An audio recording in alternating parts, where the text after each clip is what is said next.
할렐루야. 아멘. 살아계신 하나님을 찬양합니다. 아멘. 오늘 예레미야 32장 말씀, 이 거룩한 말씀을 함께 나눌 때 주의 크신 은혜가 저와 여러분 안에 있기를 소망합니다. 아멘. 32장 1절에 유다왕 시드기야의 제10년 곧 느부갓네살의 제18년이라고 했는데, 이것은 시드기야 왕이 세워진 지 10년이고 시드기야 왕이 10년 동안 유다를 통치하고 있을 때에 느부갓네살은 이미 18년째 바벨론을 다스리고 있는 그때다. 바벨론을 다스린 지 18년 됐고 시드기야가 유다를 다스린 지 10년이 됐다. 그리고 이렇게 이런 기간이 지났다는 것은 결국 예레미야의 이 예언이 이루어지기 시작한다는 거죠.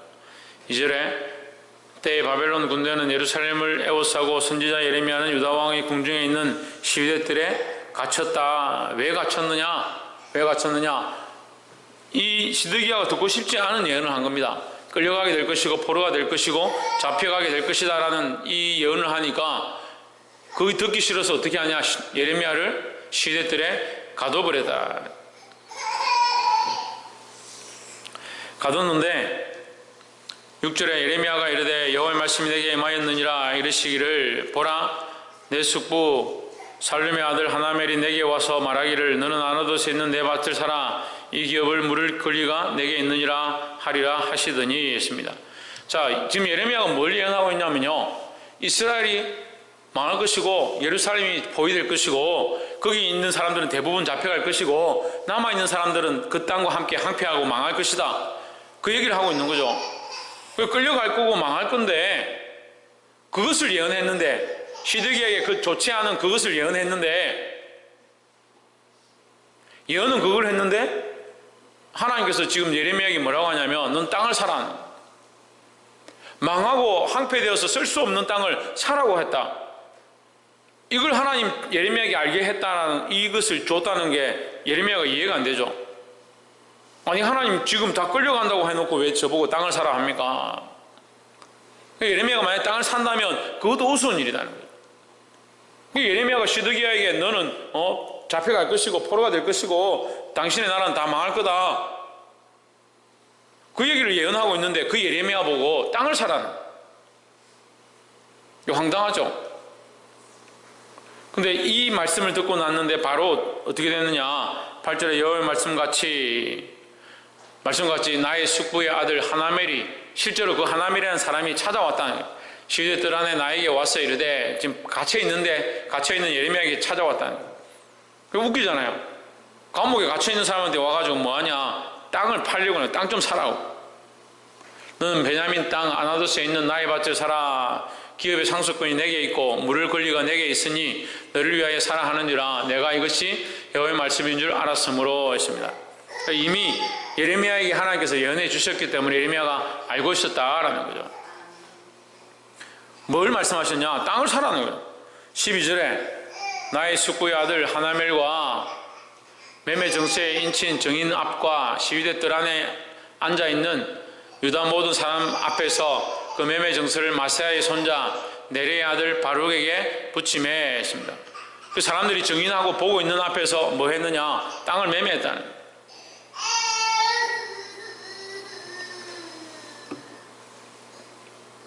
14절에 만군의 여호와 이스라엘 하나님이 이같이 말씀하시기를 너는 이 정서 곧 임봉하고 임봉치 않은 매매 정서를 취하여 토기에 담아 많은 날 동안 보존케 하라 했습니다. 많은 날 동안 왜 보존케 하느냐?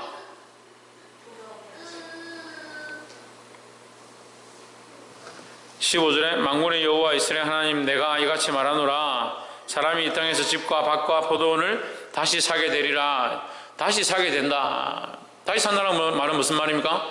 다시 회복될 것이다는 거죠.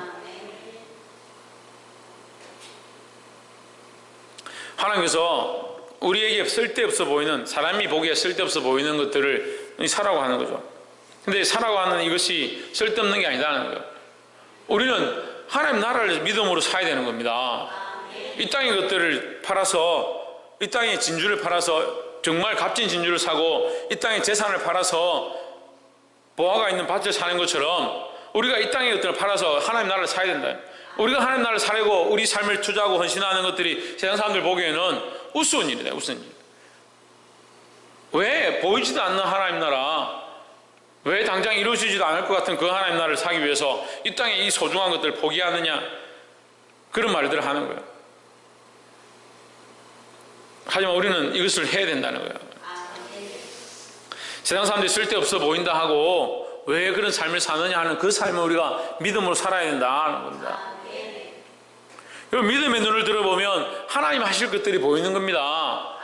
이 예레미야가 믿음의 눈을 들어보니까 하나님의 말씀이고 하나님의 말씀을 따라서 이 사람이 찾아와서 이 땅을 사달라고 매매하는 이 모습이 이미 알고 있었던 거예요.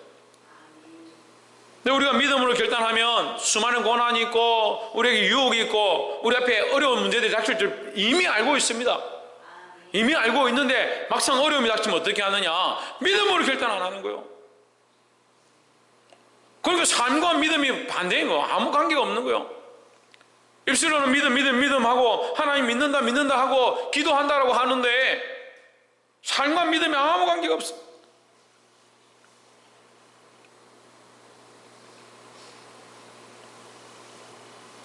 오늘 예레미야가 시위대 뜰에 갇혔고 아무것도 할 수 없는 그런 상황 가운데 있었지만 하나님의 말씀과 같이 이루어진다, 그것을 자기 입술로 고백하는 겁니다. 반드시 이것을 보게 될 것이다. 입이 입을 통하여 눈이 눈으로 보게 될 것이다. 뭘 보느냐? 하나님께서 심판하시겠지만 다시 돌아오게 하실 것을 보게 될 것이다 라는 거죠.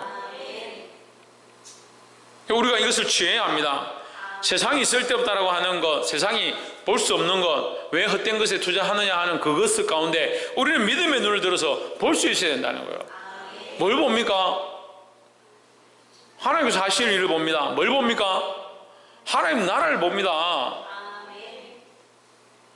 자꾸 세상에 가치를 두고 세상에 소망을 두니까 하나님 나라에 대한 이 소망이 없다는 거예요. 세상이 쓸데없다라고 하는 것, 세상이 가능성이 없다라고 하는 것, 그것을 쫓아가지 말고 하나님 말씀을 따라 나아가기를 소망합니다.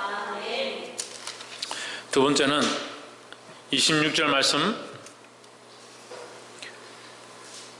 25절부터 봅시다. 주 여호와여, 주께서 내게 은으로 밭을 사며 정의를 세우라 하셨으나 이 성은 갈대아인의 손에 붙임 바 되었나이다. 지금 당장 이 바벨론에 지금 뺏겨버리는 거죠. 이 땅이, 이 성이 바벨론에 뺏겨버리는데 거기 내가 산 땅이 있으면 뭐합니까? 바벨론이 갈대아인들이 주인인데 이것이 그들의 것이 되는데 내가 그 사람에게 돈을 주고 사면 뭐 하겠습니까?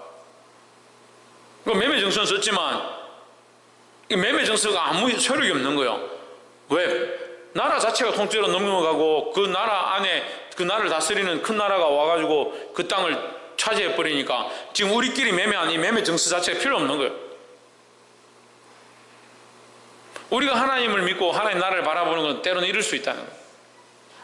아무것도 아닌 일을 하고 있는 것 같고 때로는 아무것도 보이지 아니하고 하나님 나라가 막막한 것처럼 느껴질 때가 있다는 거죠. 그 예레미야가 하나님께 묻는 겁니다. 갈대아인의 손에 넘기신 바 되었나이다. 하나님 넘겼지 않습니까? 그런데 왜 나에게 이 땅을 사라 합니까? 이미 넘어갈 줄 알고 제가 그것을 예언했고 하나님 그렇게 하라고 하셨는데 지금 왜 나에게 이 땅을 사라 합니까? 묻는 거예요. 26절에 때 여호와의 말씀이 예레미야에게 임하여 이르시되 27절 나는 여호와여 모든 육체의 하나님이라 내게 할 수 없는 일이 있겠느냐. 다시 말하면 무슨 말입니까? 능치 못함이 있겠느냐? 능치 못함이 있겠느냐? 이 세상의 모든 것을 다스리고 이 세상의 모든 육체보다 뛰어나신 하나님이 능치 못함이 있겠느냐 하는 거예요. 그래서 우리는 뭘 믿느냐? 능치 못함이 없으신 하나님을 믿는 거예요. 28절에 그러므로 나 여호와가 이같이 말하노라. 보라, 내가 이 성을 갈대아인의 손과 바벨론의 느부갓네살 왕의 손에 넘길 것인즉 그가 차지할 것이다. 그렇지만 29절 이 성을 치는 갈대아인이 와서 이 성읍에 불을 놓아 성과 집 곧 그 지붕에서 바알에게 분향하며 다른 신들에게 전제를 드려 나를 경독케 한 집들을 사르리라. 30절 이는 이스라엘 자손과 유다 자손이 예로부터 내 눈앞에 악을 행하였을 뿐 아니라 이스라엘 자손은 그의 손으로 만든 것을 가지고 나를 경노하게 한 것뿐이니라. 자, 결국 지금 이들은 징벌 받고 이 성은 빼앗긴다. 왜요?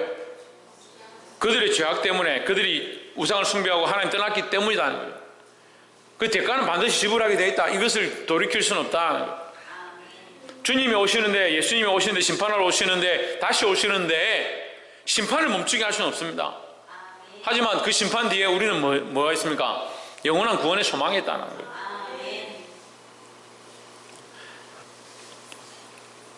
자, 우리가 하나님께서 하실 일들을 믿음으로 봐야 된다는 거죠. 세상 사람들이 쓸데없다라고 하는 것, 그렇지만 하나님은 전능하셔서 하나님이 모든 것을 하실 수 있다는 거죠. 그러니까 우리는 누구를 믿느냐? 세상이 쓸데없다 하는 세상의 소리를 듣는 것이 아니고 하나님께서 내가 모든 육체의 하나님이고 내게 능치 못한 일이 없느니라 하는 그 말씀을 믿어야 한다는 겁니다. 이 하나님을 의지하고 믿으시기를 주의 이름으로 축원합니다. 마지막 세 번째로 39절에 내가 그들에게 한 마음과 한 도를 주어 자기들과 자기 후손의 복을 위하여 항상 나를 경외하게 하고 했습니다. 그들 마음속에 뭘 주느냐? 한 마음과 한 길을 준다. 한 마음과 한 길은 누구냐? 예수 그리스도입니다. 그러니까 우리가 하나님을 경외하는 가장 한 길, 유일한 길 누구냐? 예수 그리스도라는 거예요. 그 길을 우리에게 주시겠다는 거죠. 40절 내가 그들에게 복을 주기 위하여 그들을 떠나지 아니하리라 하는 영영한 언약을 그들에게 세우고 나를 경외함을 그들의 마음에 두어 나를 떠나지 않게 하고 내가 기쁨으로 그들에게 복을 주되 정령이 나의 마음과 정신을 다하여 그들을 이 땅에 심으리라 하십니다. 나의 마음과 정신을 다하여 심는다. 그러면 하나님 반드시 하나님께서 이것을 이루신다. 누가 이루냐? 하나님께서 반드시 이루신다는 거야. 내가 기쁨으로 그들에게 복을 주되 분명히 나의 마음과 정성을 다하여 그들을 이 땅에 심으리라. 누가 약속하셨느냐? 하나님 약속하셨다는 거예요. 그럼 하나님이 심으신 것을 세상이 뽑을 수 없다는 거죠. 그러니까 하나님이 우리에게 약속하셨고 변치 않는 하나님의 그 약속을 우리에게 말씀하고 있다는 거예요. 사랑하는 성도 여러분, 변치 않는 이 하나님의 약속을 믿고 흔들리지 않기를 주의 이름으로 축복합니다. 42절에 나 여호와가 이같이 말하노라. 내가 이 백성에게 이 큰 재앙을 내린 것 같이 허락한 모든 복을 그들에게 내리리라 하십니다. 그럼 재앙은 이미 내렸다는 거예요. 재앙을 내리겠다는 거죠. 하나님의 재앙 내리고 이 바벨론을 끌려가고 이 성이 황폐게 되고 거기 있는 사람들이 많이 죽게 되는 이것은 막을 수 없다. 왜요? 그들이 이미 범죄한 것들 때문에 하나님 막을 수 없다. 그 일을 막을 수 없다는 거예요. 하지만 하나님 그 재앙으로 끝내는 것이 아니라 하나님 뭘 계획하고 있느냐? 새로운 길을 계획하고 있다. 새로운 일을 계획하고 있다는 거예요. 내린 것 같이 큰 재앙도 내린 것 같이 똑같이 뭘 하느냐? 큰 재앙도 하나님 내리셨고 그런 것 같이 하나님 허락한 모든 복을 그들에게 내리리라 했습니다. 다시 말하면 재앙이 분명히 너희 앞에 닥친 것처럼 바벨론에 끌려가는 이 일이 이루어지는 것처럼 반드시 하나님 나라도 너에게 이루어질 것이다. 하나님의 구원도 이루어질 것이다 하는 겁니다. 그러니까 오늘날 우리가 뭘 볼 수 있습니까? 주를 믿음으로, 하나님을 믿음으로, 그리스도를 믿음으로 우리에게 고난이 있으면 고난이 크면 큼을 볼수록 하나님 나라가 완전하고 분명하게 있다는 사실을 알게 되는 거예요. 그러니까 믿음으로 살지 않으니까 고난도 없고 고난 가운데 하나님 나라를 바라볼 수가 없는 거죠. 믿음으로 살지 않는데 무슨 고난이 있겠습니까? 고난을 당하지 않는데 무슨 하나님 나라를 사모하고 하나님 나라에 가고 싶다는 마음을 가지겠습니까? 자꾸 이 땅만 좋다 하고 있는 거죠. 그러면서 하나님만 원망하는 거예요. 왜 이 땅에 살기가 힘들고 좋지가 않습니까? 그런 얘기 하는 거예요. 우리가 믿음으로 살면 고난 당할 수밖에 없고 이 땅의 것들을 절제하고 참고 인내할 수밖에 없다. 그렇게 하면 우리가 이 땅의 소망이 아니라 뭘 바라보느냐? 하나님께 대한 소망을 바라보게 된다는 거죠. 그게 당연한 건데 이들의 범죄함으로 뭐가 닥치느냐? 큰 재앙이 닥친다. 그걸 막을 수는 없다는 거예요. 범죄가 있은 죄를 지었기 때문에 죄에 대한 대가를 지불하니까 그 재앙 자체를 막을 수는 없다는 거예요. 하지만 이 재앙 가운데서 뭘 보느냐? 하나님께서 우리에게 이런 재앙을 주시는 것 또한 다시 회복해 하실 그 복이 있다는 것을 바라보게 하신다는 거죠.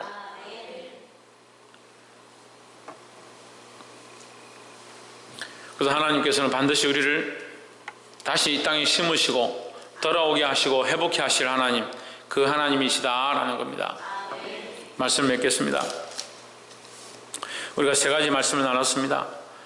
첫 번째는 세상이 쓸데없다라고 하는 것 따라갈 필요가 없다는 거죠. 세상이 쓸데없다, 아니다라고 하는 그것을 믿을 필요 없다는 거예요. 우리는 누구를 믿느냐? 하나님을 믿습니다. 그 두 번째, 하나님 어떤 하나님이냐? 능치 못함이 없는 하나님이다. 능치 못할 일이 없으신 하나님, 그 하나님을 믿으니까 지금 내가 눈에 보기에, 지금 당장 보기에 아무것도 아닌 것처럼, 될 수 없는 것처럼 보이는 그것을 믿음으로 받아야 돼. 믿음으로 바라보고 이것을 이겨야 된다는 거죠. 세 번째는 하나님은 반드시 이것을 변치 않으시고 이 약속을 이루시는 하나님이라는 거예요. 뭘 이루냐? 회복을 이루고, 지금 큰 재앙과 고통 가운데 이 재앙과 고통이 있다는 것은 그것을 다시 회복해 하실 것들을 기대할 수 있다는 거죠. 심판이 있다는 것은 심판을 이루시는 하나님께서 다시 구원의 일을 이루실 하나님이신 줄 우리가 믿게 된다는 거예요.